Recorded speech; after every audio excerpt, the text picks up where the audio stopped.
intruder. Identify yourself.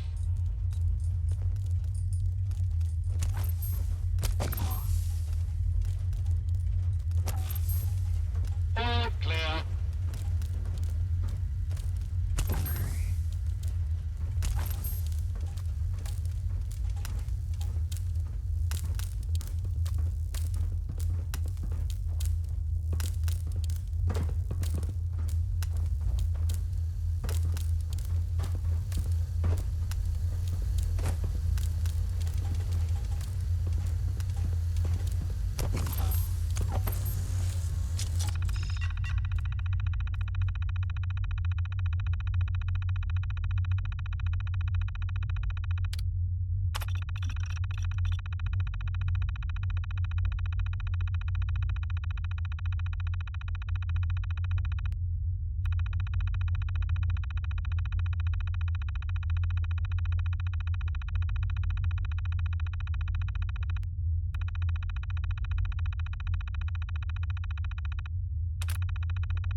Not to interrupt your regularly scheduled wandering, but keep an eye out.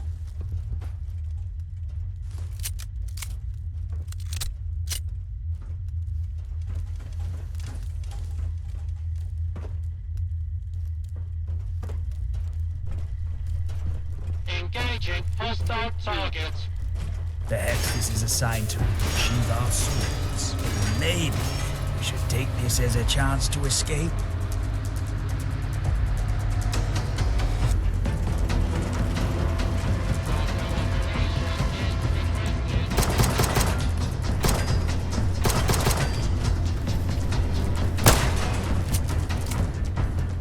Let us fight them on the beaches. Multiple hostile targets detected. Requesting backup.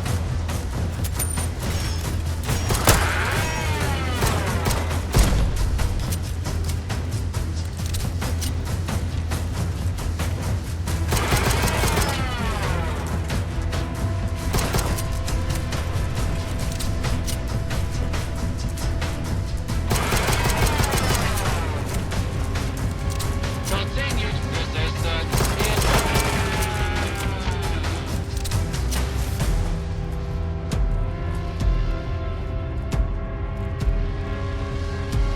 You're quite good at this. How many corpses have you looted before?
sind zurückgekommen.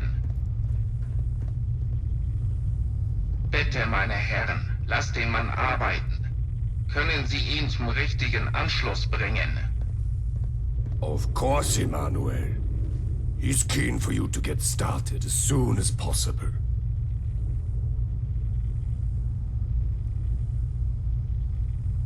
Schnell, meine Herren. Es gibt viel zu besprechen. If you would like to follow me. Think of all the tickets spent in this place. The wars alone must have cost more than my suit.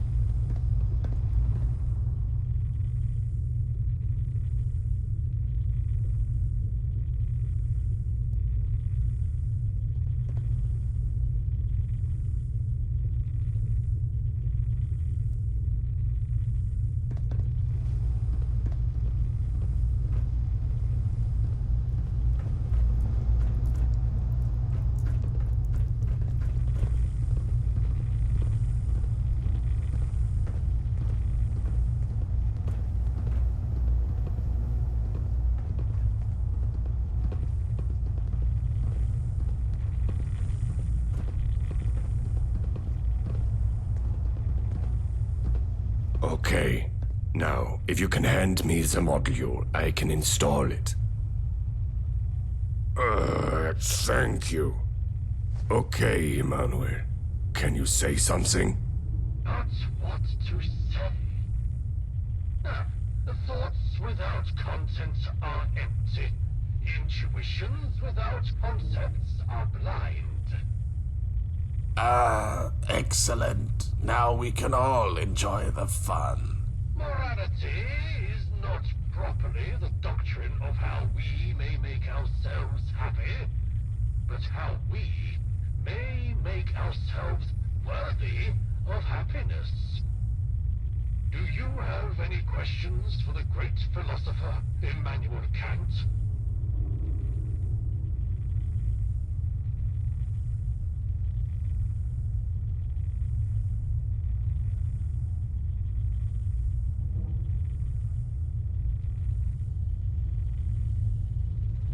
You mustn't forget Helmut. No, please don't forget Helmut. Very simple. I noticed that in London, certain people, when exposed to just the right combination of radioactivity, were able to mutate sufficiently to extend their lifespans seemingly indefinitely. I found myself capable of replicating this effect by leaking my contemporaries' fissile matter in a controlled manner. Given their willingness to engage, I exposed the only crewmates who were worthy of participation at the meager cost of emasculating a vegetative bomb. After all, if he's going to insist on being catatonic, then no point in wasting good nuclear material, is there? Are you fucking joking? It's because of him? Otto, calm yourself.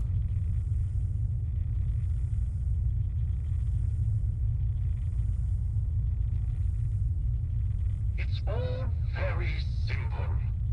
I merely wish to use my power for good. Do your duty, and let happen what may. You are secure of your own happiness, but not of happiness itself.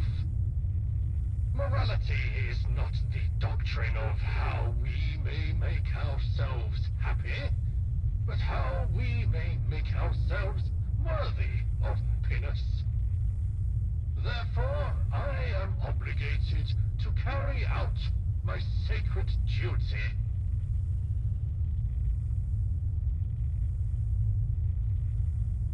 Well, I am a thermonuclear device. My duty is self-evident, is it not?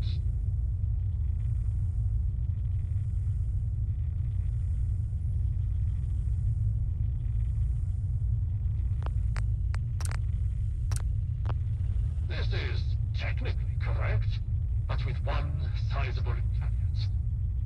You're assuming that our enemy is capable of retaliation. My many years of observation have led me to determine that while I cannot be certain of the nuclear capabilities of the British, what I am certain of is that they currently lack a unified, coherent command structure. However, this is changing, and forces are coalescing. Simply put, we may never find ourselves in such an advantageous strategic position as we currently are. It would be prudent to seize the initiative.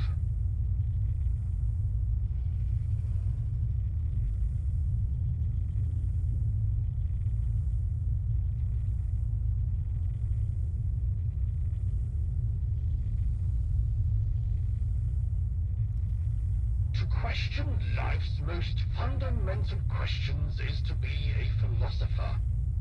So, on a certain level, to live is to be a philosopher, is it not? Of course it is. But of course. Gott im Himmel.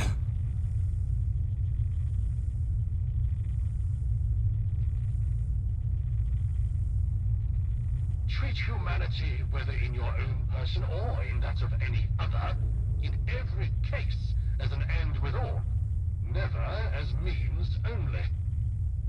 We will now enumerate some duties, or rather, formulate them as a single duty of this kind. Man is to be always treated as an end in himself, and not merely as a means.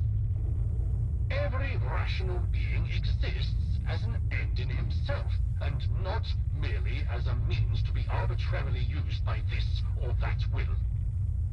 Every rational being must so act as if he were, through his maxim, always a legislating member of the universal kingdom of ends. So, act as if you were, through your maxims, a law-making member of a kingdom of ends. The principle of all maxims of action must be that the subject of every action is to be regarded always as an end in himself. Do you understand, or would you like me to explain more? The categorical imperative is the central principle of my ethical philosophy. It states that we should always act in such a way that we treat humanity, whether in our own person or in the person of another, always as an end and never merely as a means. To understand this principle, we must first understand the nature of rational beings. We have the ability to make free and autonomous choices, and are capable of acting on our own moral principles. Because of this, we possess inherent worth and dignity, and must be treated as ends in ourselves. Treating someone merely as a means to an end, on the other hand, is to use them as a tool or object, and is a violation of their inherent dignity. The categorical imperative is a universal and objective ethical principle that applies to all rational beings, regardless of personal preferences or subjective desires. It is a principle that is rooted in reason, and is therefore applicable to all rational beings. By acting in accordance with this principle, we can ensure that we treat others with the respect and dignity they deserve, and that we act in a morally responsible manner. I think I know where you're going with this. But of course. Gott im Himmel. Beauty is a form of judgment that is based on a certain subjective feeling of pleasure. When we say that something is beautiful, we are not making a claim about its objective properties. Rather, we are expressing our own personal response to that object. At the same time, however, beauty is not a matter of arbitrary or subjective taste. It is a form of judgment that is based on certain universal principles of aesthetic experience. These principles are rooted in our shared humanity and our common capacity for reason. One of the key principles of beauty is the concept of purposiveness without purpose. When we experience something as beautiful, we perceive it as if it were designed for a particular purpose, even though we know that it has no practical function. This creates a feeling of harmony and satisfaction in us, as if we have discovered a hidden order or purpose in the world. Another key principle of beauty is the concept of disinterested pleasure. When we experience something as beautiful, we are not seeking any personal gain or benefit from that object. Rather, we are simply experiencing a pure and unselfish feeling of pleasure. This means that beauty is not a matter of personal preference or opinion. Rather, it is a form of judgment that is rooted in our shared human experience and our common capacity for reason. It is a way of experiencing the world that transcends our individual desires and interests and connects us to something larger and more universal. Do you understand, or would you like me to explain more? Morality is not properly the doctrine of how we may make ourselves any questions for the great philosopher Immanuel can make ourselves worthy of happiness. But of course,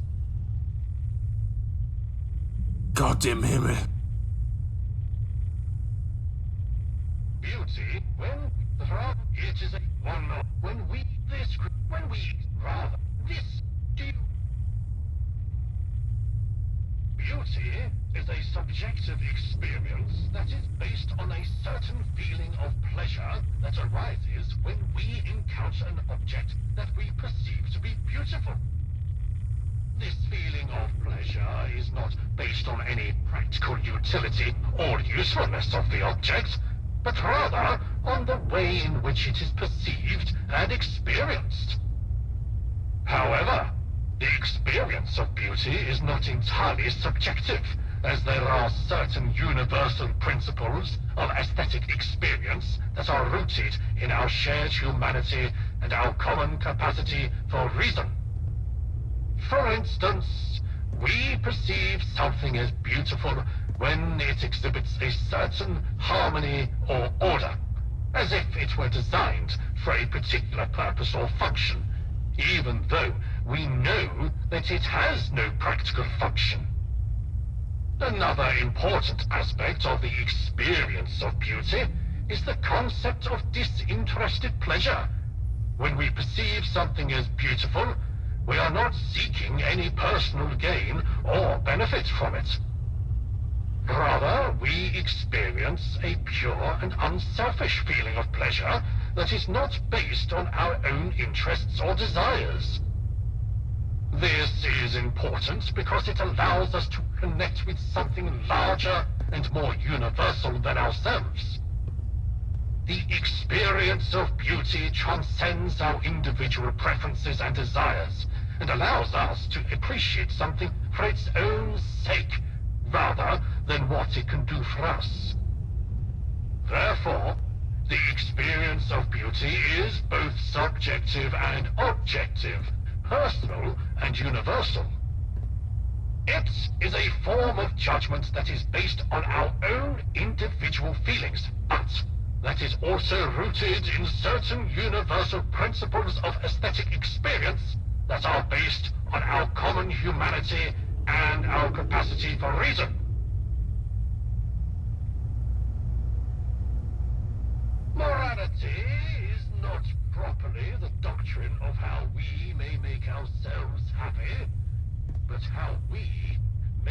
make ourselves worthy of happiness.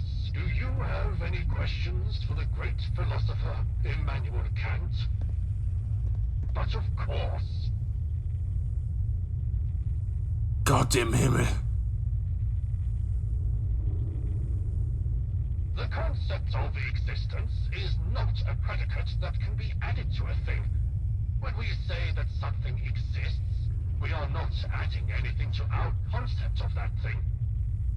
Rather, we are affirming that the thing in question corresponds to a certain objective reality outside of our minds. Existence, therefore, is not a property of things in the same way that color or shape is. Rather, it is a condition of the possibility of the application of these properties to things. In other words, we can only ascribe properties to things if we assume that they exist in the first place. This means that existence is not something that can be proven or demonstrated through reason alone. It is an assumption that we make in order to engage in meaningful discourse about the world. Without this assumption, all of our concepts and categories would be meaningless. At the same time, the concept of existence has important limitations. It tells us nothing about the nature or properties of the things that exist. It only affirms that something corresponds to an objective reality outside our minds. Therefore, existence is a necessary condition for any meaningful discourse about the world. But it is not sufficient to provide us with a complete understanding of the nature of things. We must also engage in other forms of inquiry, such as empirical observation and logical deduction, in order to gain a deeper understanding of the world around us. Do you understand, or would you like me to explain more?